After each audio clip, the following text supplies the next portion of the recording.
Sabe o que é frustrante, cara? No Brasil, a gente teve uma liberação também de documentos no Arquivo Nacional e veio também só a ponta do iceberg. Veio só um pouco de documento, documentos mais importantes de quedas de objetos, de tripulantes, veio pouquíssima coisa. Da Operação Prato, que é famosíssima também, foram Que foi feitos essa Operação Prato? A Operação Prato, ela aconteceu no Belém do Pará, inicialmente na década de 70, ali em 1977, e por conta do pânico gerado, porque eram umas luzes, jogavam foco de luz nas testemunhas, e aí sugavam partes de sangue, líquidos corporais daquelas pessoas, ficavam com marcas e tudo mais. Acho que eu tenho Tipo, até algumas imagens aqui, ó, das pessoas atacadas.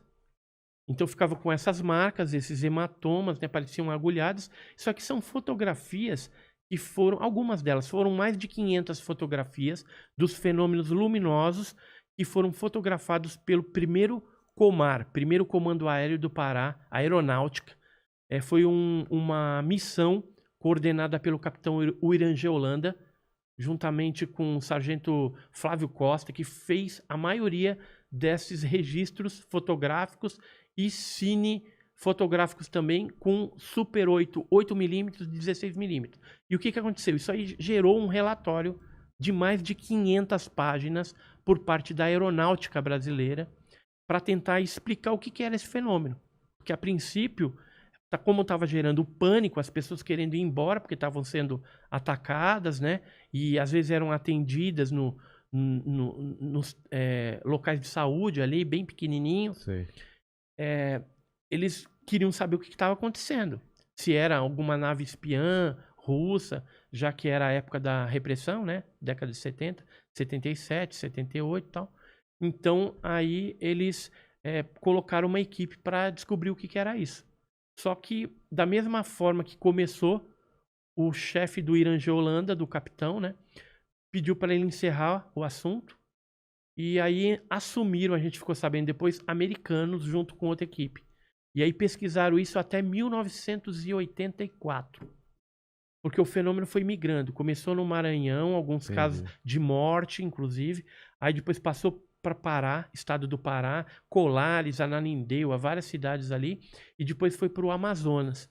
E já no finalzinho de 84, esse fenômeno migrou para a Venezuela. Então atravessou a fronteira. Hoje a gente sabe que mais recentemente, em 2014, 2016, algumas tribos, a Xaninca e outras tribos do Acre, tiveram um fenômeno semelhante, onde os indígenas foram atacados. Aí a FUNAI foi entrevistar, né, esse pessoal, fez lá um processo, porque não sabiam o que era. E depois se descobriu que o mesmo fenômeno que acontecia no Acre, acontecia em Pucallpa, no Peru. Ou seja, do outro lado da Da fronteira, fronteira né? também. Então, isso tem relatórios oficiais sobre esses casos e tudo mais. Então, é bem, bem interessante. Agora, eu queria E depois, mostrar para depois eu quero você. falar das coisas mais antigas aí, né? De Egito, a outras Vamos fazer. civilizações. Ó, quero te mostrar aqui alguns documentos originais da Força Aérea Brasileira. Aqui, por exemplo, aqui é um caso de Aqui, Lins. tá. Esse aqui era um Lins, olha só. Lins, ó. Esse aqui é um militar chamado. Meu pai, você tem Lins, Lins era perto de, meu pai nasceu em Penápolis, perto dessa região aqui Ah, de é Lins. pertinho. Perto de É, Araçatuba. E aqui o que foi aqui em Lins? em 1968, a Força Aérea Brasileira, esse major aqui, Major Gilberto Zani de Mello, a pedido do brigadeiro José Vaz da Silva, ele instituiu um órgão oficial da aeronáutica no 4º Comar, 4º Comando Aéreo aqui no Cambuci, Tá. próximo do Ipiranga, ali São Paulo, para investigar oficialmente com metodologia científica o fenômeno dos OVNIs. Por quê? Porque estava tendo muitos casos, principalmente na região do interior de São Paulo e também no litoral. Aqui, por exemplo, é um desenho de um pouso que aconteceu em Guaratinguetá. né, naquela época também, em 1970. Essa equipe de militares atuou de 68 até 1974.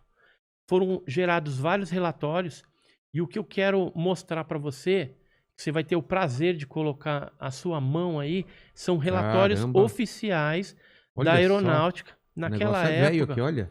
naquela até- época, eles faziam um relatório de 19 páginas com os dados da ocorrência e exame clínico das testemunhas para saber se ela estava louca ou não. Então já era um trabalho sério que a aeronáutica desenvolvia e demonstra o interesse no fenômeno OVNI. Isso aí é um caso que aconteceu no litoral, Em Santos, em Santos, no Morro da Nova Sintra, e inclusive tem as fotos aqui, mais para trás, quer ver? Bem legal, Cadê? para a gente adiantar. Aqui. Tem os croquis, né, da nave, Uma nave vertical. dos seres, Essa é bem- inclusive os croquis do pouso, e tem as fotos que os militares tiraram na época das marcas, os sulcos Sei. que ficaram no solo, né? Isso é material Caramba. militar original que foi doado para mim por um dos integrantes da CIOANI, que é Central de Investigação de Objetos Aéreos Não Identificados. Veja aí, uma E aqui? outra papeleta de encaminhamento de um relatório OVNI, né? E original também, né? Da aeronáutica. Ó, segunda Zona Aérea, Quartel-General, FAB, Recife. né? Falando É. do fenômeno OVNI. Então, eu trouxe alguns, Tá. que é um documento da polícia, ó, Cadê? de Pernambuco, Departamento de Polícia de Pernambuco, ó, Secretaria de Segurança Pública, que antigamente não era Polícia Civil, nem Polícia Militar, chamava Secretaria de Segurança Pública, e contando, encaminhando aí alguns relatórios, alguma coisa. Eu tenho mais de 1.200 páginas de documentação oficial. Isso aqui era uma fichinha resumo dessa CIOANI, onde tinha alguns dados mais básicos da ocorrência. Aqui é O mais que é o ANI? OANI, Objeto Aéreo Não Identificado. Ah, não era OVNI, né? O Não. ANI antes. Então, mas antes de OANI era outro nome. Qual outro nome? MANI, Movimento Aéreo Não Identificado. MANI, OANI e OVNI. E OVNI depois mudou. Sabe o que é hoje? Não. Tráfego Hotel. Hã? É? Tráfego hotel. Tráfego Hotel. Os documentos... Hotel escrito que nem hotel mesmo? Hotel. Por quê? Pra não...